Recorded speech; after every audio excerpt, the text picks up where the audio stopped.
Zor bir seneyi beraber atlattık biliyorsunuz, okuma yazma öğrendik. Şimdi artık daha çok kitap okuyacağız. Artık 30 sayfalık da okursunuz, 20 sayfalık da, 40 sayfalık. Evet, öğrencilerimize şunu söyleyebiliriz. Hani öğretim yılının son dilimi diyelim, ara tatiller ve sömestr son çeyrek.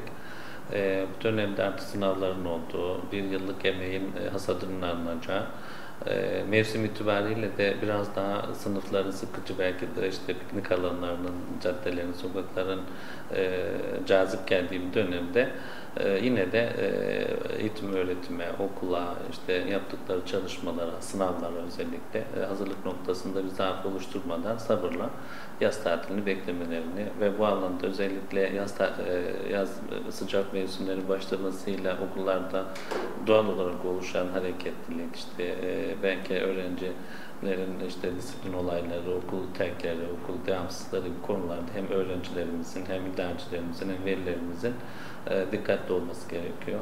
Çünkü çocuklarımızın güvenliği çok önemli. Bu mevsimde görece istatistiklere yansımış olaylar belki birazcık daha fazla olabilir.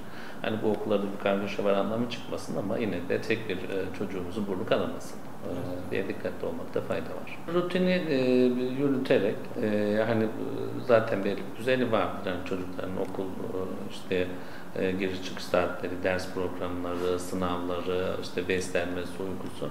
Hani olağanüstü bir şeye o da işte rutin dışına çıkıp işte aşırı bir uyarı, dikkat etme, bu da başka şeylere sebep olabilir ama hani belli bir disiplini varsa o disiplini ilerletmek, o disiplini korumak ve özellikle sınavlar noktasında olabildiğince işte son eksikleri gözden geçirmek, öğretmenlerin, danışman öğretmenlerin işte uyarılarına dikkat etmek noktasında telkinde bulunabilirler.